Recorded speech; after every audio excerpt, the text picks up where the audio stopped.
Once essential gadgets now gather dust as rapid innovation renders yesterday's necessities completely irrelevant.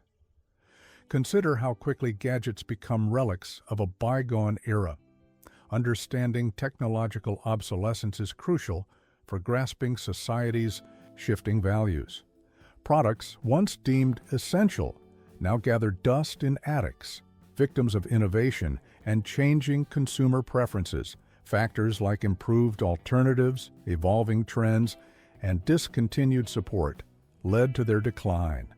From pagers to standalone GPS devices, their disappearance serves as a reminder of technology's relentless march. Before email was king and PDFs ruled the world, there was one office staple that defined communication speed: the fax machine. If you grew up in the 80s or 90s, you likely remember the mechanical whirring sound of a fax connecting a digital handshake over analog lines. These chunky, often beige machines sat beside every office desk and hummed with urgency, transmitting scanned documents in what felt like magic at the time. Back then, sending a fax wasn't just functional, it was futuristic. For businesses, it was revolutionary. Instead of waiting days for the mail or paying steep overnight courier fees, you could send contracts, memos, even handwritten notes across cities or countries in minutes. The process was simple but powerful. Feed the paper, dial the number, and watch as the image got beamed through telephone wires to another buzzing machine miles away. Your kids might never understand the patience required, or the thrill of hearing that confirmation tone signaling success. Today, they've been replaced by scanners, cloud drives, and email apps. But for an entire generation, fax machines were more than a tool. They were a symbol of a world learning to communicate faster, louder, and smarter. Before smartphones kept us endlessly connected, there was a simpler and somehow more urgent way to get someone's attention: the pager. Just a small box clipped to your belt could make your entire world stop with a single buzz. In the late 1980s through the early 2000s, beepers were essential, especially for professionals like doctors who needed to stay reachable no matter where they were. You didn't text back. You found a landline and made a call, fast. The numeric codes felt like their own secret language. A 911 meant it was serious. A string of digits might spell out, "I love you." And if your beeper went off in a movie theater or church, you knew it was important. These compact little devices didn't do much, but they did their job with unmatched dependability, especially in hospitals, where bulky cell phones often failed to get a signal. For today's generation, the idea of carrying a device that can only receive messages and then having to search for a phone just to reply sounds like science fiction in reverse. But back then, the pager was the height of mobility, quiet, efficient, and unmistakable. It was a symbol of being in demand, even if just by your mom. Miss a call in the 60s or early 70s, and that was it, no second chances. But when answering machines entered the scene, they quietly revolutionized how we stayed connected. By the 80s, they had become a familiar presence in homes across America, turning the sound of a cassette click into something oddly comforting. You never knew what kind of message would be waiting: a job offer, a long-distance hello, or just your best friend goofing off on tape. The devices themselves had character, with chunky buttons, flashing counters, and the occasional wood grain finish. They felt more like furniture than tech.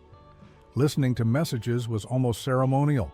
Gather around, hit play, and rewind to catch the part you missed. Recording your own outgoing message became a creative ritual. Some people kept it formal. Others tried to be funny. Many failed at both. For younger audiences raised on instant messaging and visual voicemails, the charm of these machines might seem like ancient history. Yet, they captured something beautifully human, the voice of someone reaching out, not knowing if you'd hear them, but hoping you would. There was a time when making a call from the sidewalk wasn't just possible. It was expected. Payphones were once scattered across cities, tucked into gas stations, malls, and airports, standing like silent sentinels, ready to connect anyone, anywhere. From the 1950s through the 1990s, these sturdy, coin-operated machines were lifelines. All it took was a quarter and a memorized phone number to reach home, report a delay, or call for help.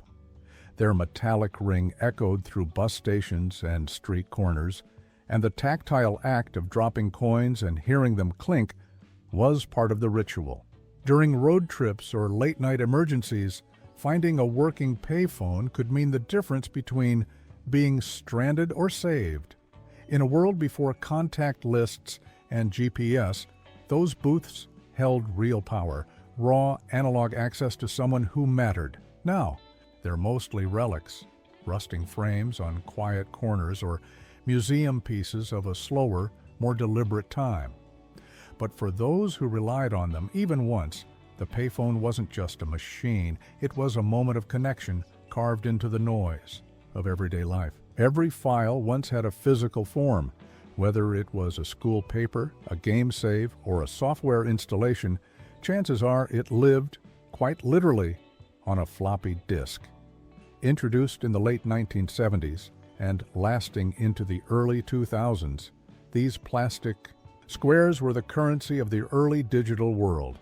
You'd label them with a pen, guard them from magnets, and stack them like treasure. Each disk held just over 1 megabyte, barely enough for a single photo today. But at the time, it felt limitless. Sliding a floppy into a drive came with a satisfying click, followed by the soft whir of spinning data.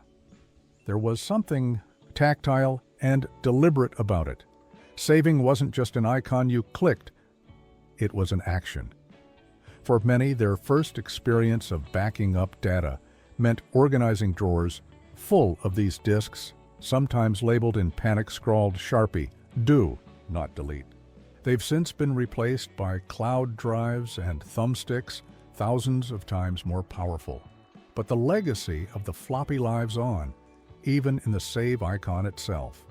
To those who used them, floppy disks weren't just storage, they were symbols of possibility in the early days of personal computing. For decades, finding someone's number didn't require a smartphone, just a trip to the living room drawer. The phone book was a fixture in nearly every home, often stored right next to the landline, its pages dog-eared and smudged from frequent use. These massive printed directories listed both residential and business numbers, organized alphabetically in tiny print that required patience and good lighting to navigate. Every year, like clockwork, a fresh edition would land on your doorstep with a heavy thud, wrapped in plastic and brimming with local life. From plumbers to pizza places, every essential service had a spot. There was even a sense of local identity bound between those covers. Your name, in ink, nestled among neighbors and friends. And let's not forget the iconic yellow pages, where small businesses vied for attention with bold ads and catchy slogans. At their peak in the mid-1990s, over 500 million directories were printed and delivered across the U.S. alone. Today, the idea of flipping through thousands of paper pages to find a phone number feels almost prehistoric. But for generations, the phone book wasn't just a utility. It was a snapshot of a community, printed one listing at a time. Nothing matched the satisfying clack-clack ding of a typewriter in full rhythm. For much of the 20th century, these machines were the heartbeat of every office, tools that transformed the pace and professionalism of written communication. With each keystroke, a metal arm struck an inked ribbon, imprinting characters directly onto paper. It was mechanical, deliberate, and oddly poetic. By the 1970s, nearly every desk job depended on one. Secretaries and typists became masters of speed and accuracy, often pushing past 70 words per minute with no room for error. There was no delete key, just whiteout, correction tape, or starting over. But that added pressure made the final product feel earned. Every letter, every page had a permanence to it. Many people still remember the rituals, loading fresh ribbon, aligning paper just right, or manually sliding the carriage back after every line. Typewriters weren't just machines, they were collaborators. And though computers eventually took their place, those who've used one rarely forget the tactile feedback and rhythm that once echoed through quiet rooms. You didn't need a subscription to stay informed, just a handful of coins and a walk down the block. Newspaper vending machines were once staples of American sidewalks, lining city corners and train stations like sentinels of daily truth. With a metal clink and a satisfying pull of the door, you could grab the latest headlines, fresh off the press. It was fast, reliable, and deeply woven into the rhythm of everyday life. In the 1980s, more than 1 million of these colorful boxes dotted the country, each one proudly displaying the front page behind a scratched plastic window. They were unstaffed, unassuming, and entirely based on the honor system, take 1 paper, not 5. For commuters, grabbing a copy of the Chicago Tribune or USA Today became as routine as morning coffee.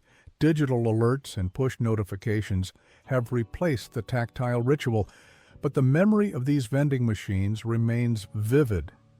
They weren't just about news. They were about moments, stories you held in your hand, headlines that shaped your morning, and the quiet thrill of being the first to read them.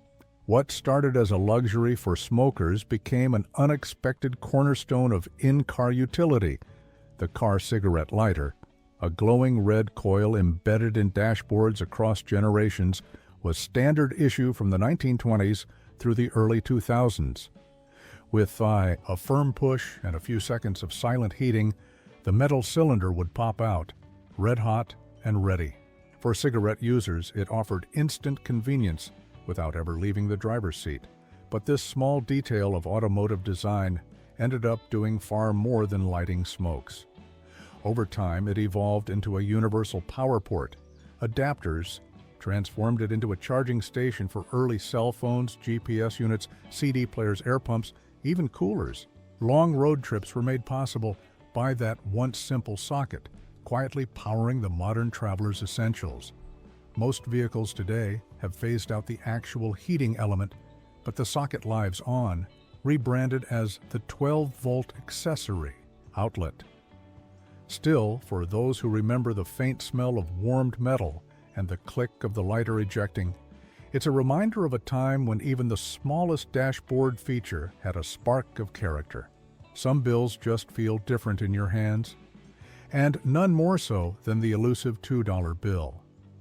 With Thomas Jefferson on the front and a dramatic depiction of the signing of the Declaration of Independence on the reverse, this note carries more than just monetary value. It carries curiosity.